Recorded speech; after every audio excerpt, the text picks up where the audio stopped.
Salut Lofioul, j'étais en train de monter une vidéo sur l'hélisurface du château de Labro quand je suis tombé sur ces images. Devant nous, c'est Rodez et sa cathédrale. On voit aussi un petit peu sur la droite le viaduc. Je ne vais pas m'approcher trop parce qu'évidemment, il s'agit d'une ville qu'on ne peut pas survoler comme ça. Vous l'avez entendu il y a quelques instants à la radio, je discutais avec la tour de contrôle de Rodez puisque je suis dans la CTR de Rodez.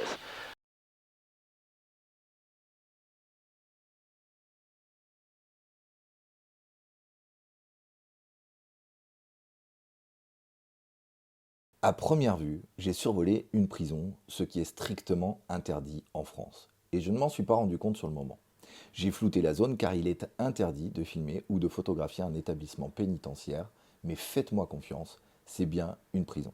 Beaucoup de pilotes auraient probablement caché ça sous le tapis, pas vu pas pris. Pour ma part, je pense que c'est une excellente occasion de partager une expérience malheureuse et peut-être même de vous éviter des problèmes. Je vous mettrai des images du château de Labro en bonus, il le mérite. Merde! No fuel!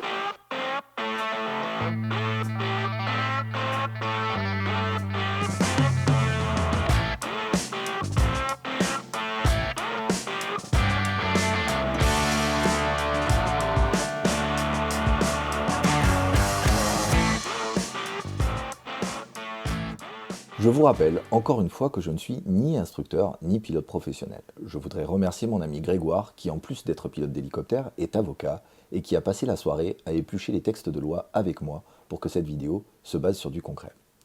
Je partage mon expérience malheureuse en espérant que ça puisse servir à quelqu'un. Je mettrai dans la description de la vidéo tous les liens vers les ressources et textes que je vais utiliser. Pour commencer, un peu de contexte. Pour une fois en aéronautique, les choses sont simples. Il est interdit de survoler tout établissement ou exploitation portant cette marque distinctive à moins de 300 mètres de hauteur, soit approximativement 1000 pieds. C'est une règle issue des dispositions combinées des arrêtés du 10 octobre 1957, du 17 novembre 1958 et du 15 juin 1959. Cela sera par exemple le cas des établissements pénitentiaires, des installations de captation ou de stockage de gaz, etc. Sur les cartes aéronautiques, par exemple sur la carte OACI O1 millième que vous pouvez consulter gratuitement sur le site Géoportail, ces établissements et installations sont indiqués par ce symbole. Il est également interdit de filmer un grand nombre de lieux en France et les établissements pénitentiaires en font bien sûr partie. La liste des lieux qu'il est interdit de filmer est fixée par l'arrêté du 10 juin 2021. On peut facilement les visualiser également sur le site Géoportail sur un fond de carte électronique. Vous voyez que la prison de Rodez y est bien indiquée ici en violet. Quand je passe à proximité d'une prison, je me mets à la place des gardiens et je passe à bonne distance et hauteur afin que mes intentions, ou plutôt mon absence d'intention, soient bien claires. Quand on fait une bêtise, il y a des conséquences. Qu'est-ce qu'on risque à survoler une prison en dessous de 300 mètres? Si elle estime que j'ai manqué à une règle édictée en matière de sécurité, la commission de discipline des personnels navigants non professionnels peut prononcer un blâme, une obligation de formation complémentaire ou même un retrait de licence à mon encontre. Puis, un tribunal correctionnel peut me condamner sur le fondement de l'article L 6232-2 du Code des transports. En effet, lorsque cette interdiction est édictée pour des raisons de sécurité publique, le survol, par maladresse ou négligence d'une zone interdite de survol, est un délit puni de 6 mois d'emprisonnement et de 15 000 € d'amende. Ça fait cher la balade. Quand on est de bonne foi, il y a un moyen d'éviter ces sanctions. Comme on le dit souvent, faute avouée est à moitié pardonnée. Il faut remplir au plus vite après l'infraction un CRESAG, compte rendu d'événements de sécurité aviation générale. Je vous ai déjà parlé du CRESAG dans la vidéo sur l'accident de mon hélicoptère Robinson R-44. Le CRESAG est avant tout destiné à améliorer la sécurité de notre pratique en collectant des comptes rendus de pilotes. On le remplit dans de multiples cas, dont la liste est disponible dans le règlement d'exécution 2015-2018 de l'Union européenne, et notamment en cas de pénétration non autorisée dans un espace aérien. Je ne peux que vous conseiller de remplir un CRESAG lorsque cela se justifie. En effet, l'article L 6222-2 du Code des transports prévoit que aucune sanction administrative disciplinaire ou professionnelle ne peut être infligée à une personne qui a rendu compte d'un accident ou d'un incident d'aviation civile, qu'elle ait été ou non impliquée dans cet accident ou incident, sauf si elle s'est elle-même rendue coupable d'un manquement délibéré ou répété aux règles de sécurité. Pour l'anecdote, j'ai rempli mon tout premier CRESAG il y a quelques années, car à l'atterrissage, mon voyant low fuel s'est allumé en courte finale sur la piste 07 gauche à Toussus-le-Noble. C'est probablement de cette expérience malheureuse, bien que formatrice, que vient le nom de ma chaîne YouTube. Maintenant que vous connaissez le contexte et les sanctions encourues, imaginez mon état d'esprit quand en visualisant les images de ma prochaine vidéo, je me suis rendu compte que j'avais a priori survolé une prison sans même m'en rendre compte. Mon premier réflexe a été de me dire « zut, je vais avoir des ennuis ». Mais quelque chose me gênait. Ceux qui me connaissent savent que j'ai l'habitude d'être très strict avec les zones et j'étais surpris de ne pas l'avoir vu, à minima sur ma tablette. Vous allez voir qu'il y avait une très bonne raison pour cela. Sur cette capture d'écran de SkyDemon, l'application que j'utilise en vol, on voit bien qu'il n'y a pas de symbole d'interdiction de survol à l'ouest de Rodez, là où est située la fameuse prison. J'ai donc commencé par douter de mon application. Ce faisant, je me suis montré injuste envers elle. On va le voir tout de suite. Je te prie de m'excuser d'avoir douté de toi, SkyDemon. Pardon. Revenons maintenant à la carte officielle OACI à l'échelle 1/500 millième. Je la superpose avec la carte satellite et en jouant sur la transparence, je peux voir l'établissement pénitentiaire ici, mais pas le symbole correspondant sur la carte. Après vérification, elle n'est pas non plus signalée sur la carte à l'échelle 1 millionième.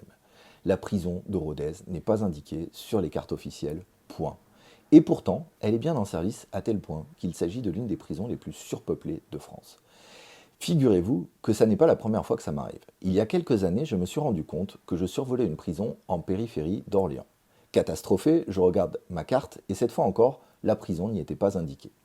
J'avertis le contrôleur du SIV avec lequel j'étais en communication radio de mon erreur et celui-ci me rassure immédiatement. La prison n'était pas encore en service et donc pas indiquée sur la carte. Au passage, je vous engage à toujours déclarer vos erreurs de bonne foi au contrôleur. C'est une bonne pratique et ils sont généralement plutôt compréhensifs. Ok, la prison n'est pas indiquée et malheureusement, je ne l'ai pas remarqué. Encore moins le signe distinctif qui est pourtant bien là et bien visible, je peux vous en assurer car c'est ce qui a attiré mon attention lors du visionnage de mes images. La question reste de savoir si je l'ai effectivement survolé de manière illégale, c'est-à-dire à moins de 300 mètres sol. Pour le savoir, il faut répondre à deux questions. Suis-je passé à la verticale de la zone interdite? Si c'est le cas, étais-je à moins de 1000 pieds sol? Pour y répondre, j'ai récupéré la trace GPS de mon vol et j'ai ajouté un point pour la prison. Tout d'abord, à quelle hauteur volais-je? On voit que le sol est approximativement à 1900 pieds et qu'à proximité de la prison, je volais approximativement, encore une fois, à 2700 pieds, soit 800 pieds sol. Si j'étais à la verticale de la prison, j'étais bien à moins de 1000 pieds du sol, ça part mal. Pour savoir si j'étais à la verticale cette fois-ci, j'ai chargé la trace de mon vol dans Google Earth, ce qui me permet de voir très précisément ma trace projetée au sol. Ouf!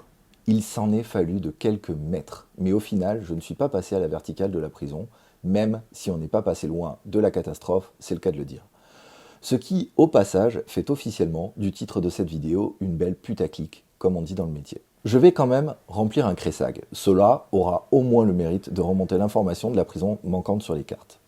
Je ne doute pas que des bonnes âmes se chargeront de partager cette vidéo à qui de droit et qu'on saura très vite si mon analyse était bonne ou pas. Pour ceux qui me confondraient avec Trevor Jacob, le triste imbécile qui a craché son avion sciemment pour faire des vues sur sa chaîne YouTube, et qui se demanderait si des fois je n'aurais pas monté tout ça de toutes pièces dans le même but, je vous rassure, je ne suis pas assez stupide pour jouer avec ma licence à laquelle je tiens, et je vous mets au défi de réussir une trace GPS sur le fil du rasoir comme celle-ci, intentionnellement.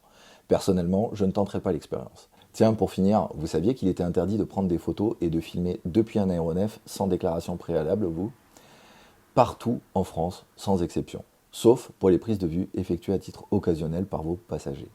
Allez, sur ce, je vous laisse sur ces images de la vidéo initiale sur le château de la Bro. C'était Low Fuel, assigné à résidence. Envoyez-moi des oranges! Merci pour l'info. Alors, continuez en auto-info, 118 125 et bonne soirée à vous. En auto-info, déclassé chez Bonne soirée madame, au revoir. Salut Low Fuel, comme je vous l'ai déjà plus ou moins expliqué à demi-mot, l'hélicoptère n'est pas mon métier. Je ne suis pas instructeur, je ne suis pas professionnel de l'hélicoptère. Aujourd'hui, mon vrai métier m'a amené du côté de Rodez, où je me suis déplacé en hélicoptère. Et je séjourne dans un très beau château qui s'appelle le château de la Bro. Et ça m'a donné envie de vous faire des images comme je l'avais fait pour le magnifique château de la ville du Bois. Cette région est magnifique, je ne vais pas vous faire l'article, je pense que c'est une évidence pour tout le monde. Le château de Labro est un château du XVIe siècle qui a été racheté il y a une vingtaine d'années par son propriétaire actuel. Ils font leur propre vin qui s'appelle le Clos Labro. Et justement, le fameux clos, vous l'avez juste devant vous, autour de la piscine. Il y a ces fameuses vignes qui font le vin du Clos Labro. Et donc, après avoir fait des chambres d'hôtes pendant quelques années, le propriétaire a installé un hôtel. Et c'est la drop zone de cet hôtel que je vais vous montrer aujourd'hui. Donc les vents dominants dans cette région sont plutôt ouest, nord-ouest. Et donc on peut considérer maintenant qu'on est en vente arrière pour la drop zone. L'hôtel a très gentiment pondu une zone pour qu'on puisse bien visualiser la drop zone. Il y a très peu de lignes à haute tension. C'est assez tranquille de ce point de vue-là. Donc l'approche est plutôt aisée, vous allez voir. Quelques arbres à l'approche de la drop zone. Puis une drop zone, puis un axe dégagé qui permet en cas de remise de gaz de repartir sans aucun problème. Et derrière la drop zone, une vallée dans laquelle on peut plonger. Et au fond de la vallée, un champ très plat, suivi d'un autre champ très plat. Donc aucun problème au redécollage. En cas de souci, vous pouvez tout à fait faire une autorotation sans difficulté. Voilà. Donc là, je me mets en précaution. Il y a pas mal de vent aujourd'hui. Il s'est un tout petit peu calmé, mais tout à l'heure, il y avait 15 nœuds. Donc voilà, on fait de belles précautions sur la drop zone. Ça se voit pas forcément quand on arrive dessus, mais la drop zone est légèrement en dévers. Et du coup, on fait très attention quand on pose en dévers, bien sûr. Voilà. Donc voilà, ça c'est la drop zone. Devant nous, c'est le restaurant. Et juste à droite, il y a une cabane dans l'arbre. Et ça, je trouve ça assez génial. Allez, on va redécoller. Je vais vous montrer l'axe de décollage. Juste devant nous, il y a une trouée. Donc on peut partir bien sûr en plan fort. Mais derrière, aucune crainte, on a un champ qui nous permet l'autorotation en cas de problème ou en cas de perte de puissance. Allez, c'est parti, tout voyant éteint, 102%, température, pression, ok. Hop, un plan fort. Voilà, vous voyez, le champ devant permet tout à fait de faire une autorotation en cas de problème. Et même chose dans le champ qui est un petit peu plus loin là. Les vents dominants ici, c'est vraiment ouest-nord-ouest. Voilà, je vois dans les arbres en dessous une très grosse rafale qui est en train de passer. C'est un peu la journée aujourd'hui, il n'y a pas de vent, puis d'un seul coup vous avez une rafale. Donc il y a 15-25. Alors je rappelle pour les gens qui font du Robinson que 15-25 c'est une limite qu'il faut connaître. 15 nœuds et 25 nœuds de rafale, c'est la limite à partir de laquelle il faut s'arrêter. Si vous n'avez pas effectué un stage de sécurité Robinson, c'est important parce que le vent, avec un Robinson, ça peut être dangereux. Voilà. Donc cette fois-ci on va aller se poser pour de bon sur la drop zone. Je refais une approche. Avant d'arriver sur une drop zone, je réarme toujours la manœuvre de Vuillechard dans ma tête. Et s'il y en a qui la connaissent pas, il y a une playlist sur ma chaîne qui s'appelle Sécurité en hélicoptère, dans laquelle il y a une très très bonne vidéo qui explique ce que c'est que le vortex et qui explique la manœuvre de Vuillechard. Et c'est Claude Vuillechard lui-même qui a fait cette vidéo, donc c'est plutôt intéressant. Voilà, on est arrivé sur la drop zone du château de Labro. Hop. Et je vous ferai quelques images au sol. Voilà, on est posé sur l'hélisurface du très beau château de Labro. Et je vous dis à bientôt sur le fioul.